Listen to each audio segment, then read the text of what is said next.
December 1st. 1948, Somerton Beach, Adelaide. The summer heat is just beginning to settle on Australia. A couple walking on the sand spots a man resting against the seawall. He is dressed impeccably. Suit, tie, polished shoes. He raises an arm, perhaps to smoke a cigarette, and then lets it drop. They think he is drunk. Or sleeping. They were wrong. He was dying. The next morning, the man is dead. The police arrive. They check his pockets. No wallet. No ID card. No keys. Just a half-smoked cigarette perfectly balanced on his collar, as if it fell from his lips the moment his heart stopped. The autopsy deepens the mystery. His spleen is 3 times its normal size. His liver is gorged with blood. The coroner is baffled. It looks like poisoning. But tests for arsenic, cyanide, and strychnine come back negative. Whatever killed him was a ghost poison. Something that did its job and then vanished from his veins. It was the perfect murder. Or, the perfect suicide. 6 weeks pass. The body is unclaimed. He is simply the unknown man. Then, a breakthrough. A brown suitcase is found at the Adelaide railway station, checked in the day before the death. Police open it, hoping for answers. Instead, they find a kit for a man trying to disappear. Inside, a stenciling brush, thread, scissors, and clothes. But looking closely at the clothes, the detectives notice something surgical. Every single name tag, every manufacturer's label, had been carefully cut away. He had stripped himself of his identity before he died.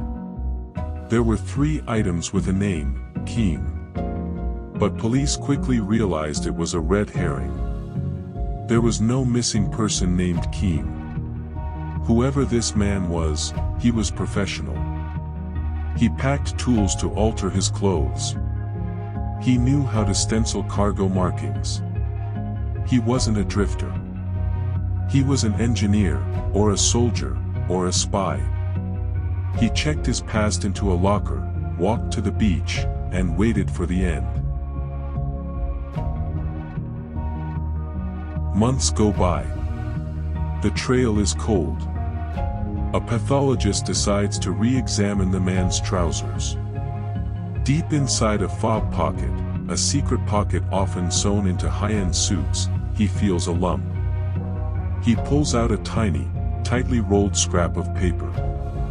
It has 2 words printed on it in an ancient font. Tamam Shud. Detectives call in language experts.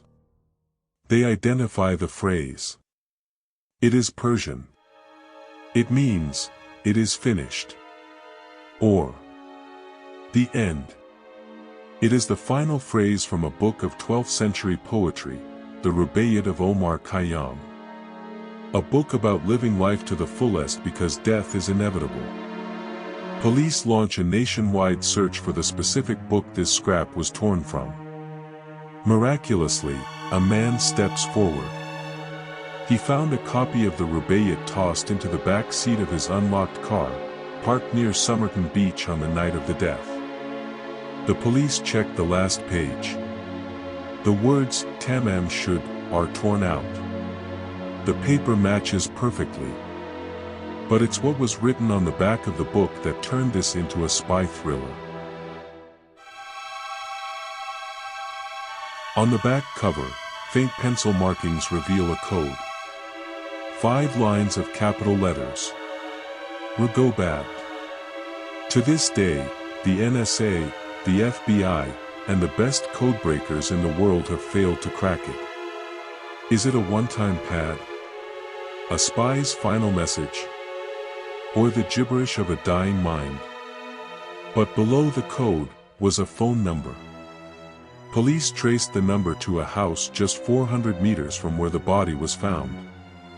It belonged to a nurse named Jo Thompson, known as Justin. The interrogation was tense. When detectives showed her the plaster bust of the dead man, her reaction was visceral. She didn't scream. She looked down. She trembled. She looked like she was going to faint. She denied knowing him. Police thought they solved it. But there was a twist.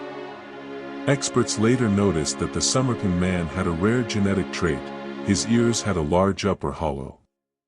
He also had missing incisor teeth. Justin's son had the exact same rare ear shape and missing teeth.